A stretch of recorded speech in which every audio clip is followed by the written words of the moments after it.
मुंह का सूखापन रेडियोथेरेपी के दौरान आने वाली एक कॉमन प्रॉब्लम है। मेरा नाम है doctor Babita Bansal Singh, senior consultant radiation oncologist, और आज मैं आपको ड्राई माउथ यानी मुंह के सूखेपन के बारे में बताऊंगी।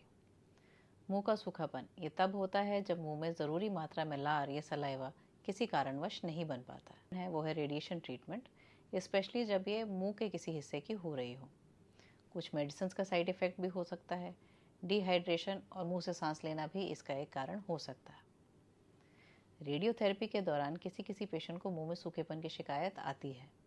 ऐसे में होता यह है कि थूक धीरे धीरे कम बनने लगता है, गाढ़ा और चिपचिपा हो जाता है, जीभ में जलन होने लगती है, खाना जो खाते हैं हम वो जीभ पर और गम्स पे चिपकने लगता है। ये बात प्लीज़ समझें कि ये जो साइड इफ़ेक्ट्स हैं ये ज़्यादातर टेम्प्ररी होते हैं, यानी कि कुछ समय बाद ये धीरे धीरे कम हो जाएंगे या पूरे तरीके से ठीक हो जाएंगे। हर पेशेंट कैसे रिएक्ट करता है वो डिफरेंट होता है।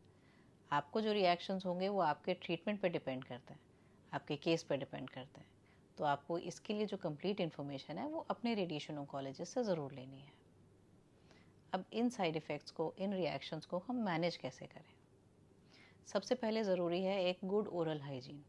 अपने मुंह को आपने हर 2 घंटे में सोडा सलाइन गार्गल से कुल्ला गरारा करके साफ़ रखना है। इस पानी को आप घर में बना सकते हैं।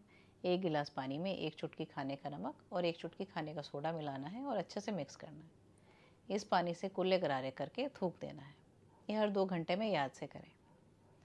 खाना जो लेना है कोशिश करनी है कि उसके साथ लिक्विड की मात्रा ज़्यादा लें, यानी कि पानी लो, साथ में सूप लीजिए, लस्सी लीजिए, भी आप ले पाएँ ताकि निगलना आसान हो। अगर थूक बिल्कुल भी नहीं बन पा रहा है तो आइस चिप्स हो गए, शुगरलेस कैंडी हो गई या च्युइंग गम हो गई, अगर ये लेंगे तो इससे भी थोड़ी लार बनने में मदद मिलती है। खाने के साथ कोशिश करें जो खाने में ग्रेवी का कंटेंट है वो थोड़ा ज़्यादा हो। खाने के साथ साथ दूध से बनी हुई चीज़ें, दूध, दही, छाछ, लस्सी का इस्तेमाल भी कर सकते हैं। अगर आपको होठों पर ड्राइनेस फील हो रही है तो आपने अपने रेडिएशन ऑन्कोलॉजी के डॉक्टर साहब से कंसल्ट करके कुछ स्पेशल लोशंस हैं जो आप अप्लाई कर सकते हैं लिप्स पे, लेकिन ओवर द काउंटर कोई भी क्रीम लोशन खरीद के नहीं लगाना है। कुछ केसेस में जब थूक बिल्कुल नहीं बन रहा तो हम आर्टिफिशियल सलाइवा सप्लीमेंट्स भी प्रिस्क्राइब करते हैं, लेकिन इनका इफेक्ट बहुत ही टेम्प्ररी होता है। आपने कोशिश करनी है कि बिल्कुल भी ज़्यादा गर्म खाना या तेज़ मिर्च मसाले वाला खाना, ये बहुत सारी खट्टी चीज़ें, ये सब नहीं खानी। कोई भी खाने की चीज़ें जो हार्ड होती हैं, जैसे कि टॉफ़ीज़ हो गई, बादाम, अखरोट हो गए, हार्ड नट्स हो गए, रॉ वेजिटेबल्स जैसे खीरा, टमाटर हो गया, ये सब आपने अवॉइड करने हैं। इलाज के दौरान शराब का जो सेवन है वो बिल्कुल भी नहीं करना है। आपको जो माउथ वॉश वगैरह भी प्रिस्क्राइब होंगे वो चेक करने हैं कि वो अल्कोहल फ्री हो। तंबाकू का सेवन किसी भी रूप में इलाज के दौरान बिल्कुल नहीं करना, और इन रिएक्शंस को ठीक होने में भी टाइम ज़्यादा लगता है। And on top of that tobacco के यूज़ करने की वजह से आपके ठीक होने के जो चांस है वो भी कम हो जाता है।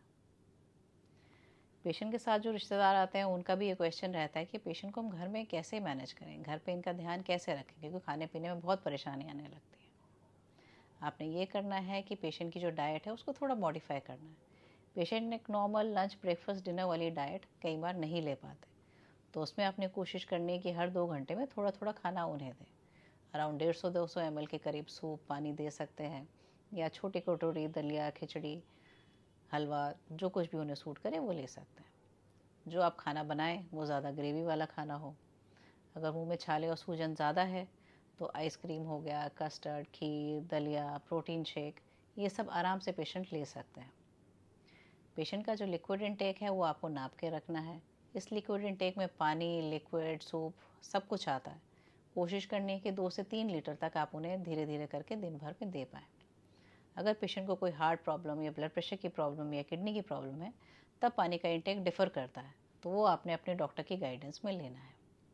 किसी किसी पेशेंट को खाने पीने में बहुत परेशानी आने लगती है, खाना पीना बिल्कुल अंदर नहीं जाता, मुंह से खून निकलने लगता है। अगर ऐसी परेशानियां आ रही हैं तो आपने अपने डॉक्टर से तुरंत मिलना है। याद रखें कि ये सब इफ़ेक्ट्स जो हैं धीरे धीरे चले जाते हैं, तो आपने घबराना नहीं है, हिम्मत रखनी है और अपने डॉक्टर की बात माननी है। वो जैसे आपको गाइड करें आपने उसे फॉलो करना है। कोशिश करें अपने इलाज के दौरान मोटिवेटेड रहें, पॉजिटिव रहें। Thank you.